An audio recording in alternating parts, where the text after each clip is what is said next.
1885, nous n'étions pas là. Lorsqu'à Berlin, nos limites sont établies.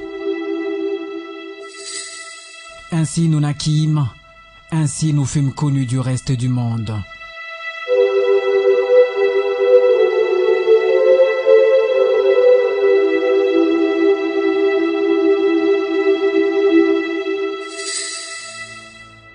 Alors s'exacerba aussi notre désolation, nous qui depuis fûmes soumis aux besoins les plus répugnantes, battus, mutilés, humiliés, mais tout cela était considéré comme digne de nous, vu notre rang des forçats, notre rang d'esclaves, déchus de nos droits, réclus de nos prédilections.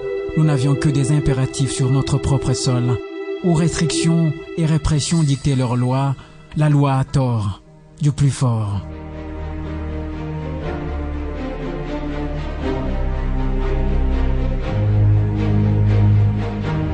C'est dans ce déferlement de haine, de brutalité coloniale, que notre force, notre conscience de nous liguer contre l'adversité s'éveilla. Affermis dans la souffrance, commença alors notre lutte. Lutte pour être enfin nous-mêmes, lutte de Kimpavita, Simon Kimbangu, lutte des pères de l'indépendance. Et que Patrice Emery Lumumba arracha enfin, au prix de sa vie et celle des milliers d'autres anonymes qui n'hésitèrent à donner de leur sang et que relaiera Laurent Désiré Kabila pendant 30 ans. Le temps du mutisme, les temps de l'impassibilité, les temps de l'inertie étaient passés.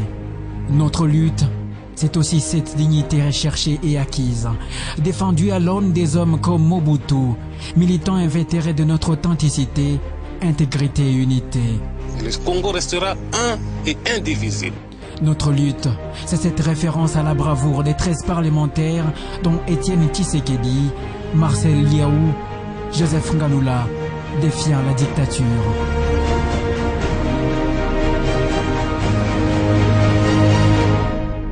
Oui, nous l'avions réellement défié.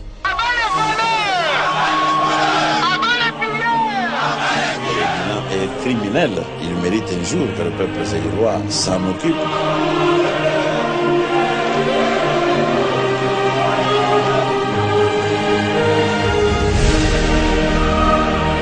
Comme lorsque nous obtenions notre indépendance, battant notre propre record de liberté. Je vous demande de faire de ce 30 juillet 1960 une date illustre que vous garderez ineffaçablement gravée dans vos cœurs.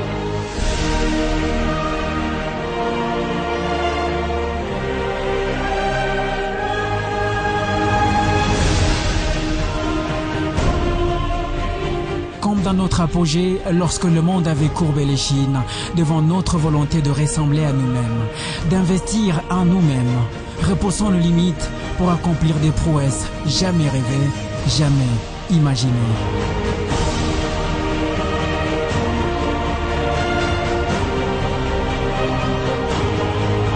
Comme lorsque nous vainquions les affres de la dictature, renversant le lit du néocolonialisme. La joie immense, on était des esclaves, maintenant nous sommes libérés. Comme lorsque nous luttons contre la balkanisation du Congo, orchestrée par les prédateurs de nos richesses, laissant des héros sur les champs d'honneur, des vaillants soldats comme Mamadou Ndala. C'est ainsi que nous apprîmes à faire bloc, envers et contre tout, surmontant nos clivages pour contrer nos pourfendeurs. Restons unis. On va faire de ce Congo un grand pays démocratique, un pays prospère.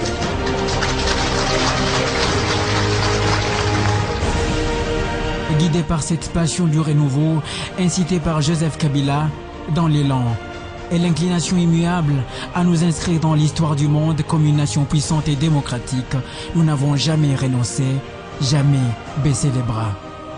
Désormais nous faisons un, nous visons loin et nous rêvons grand.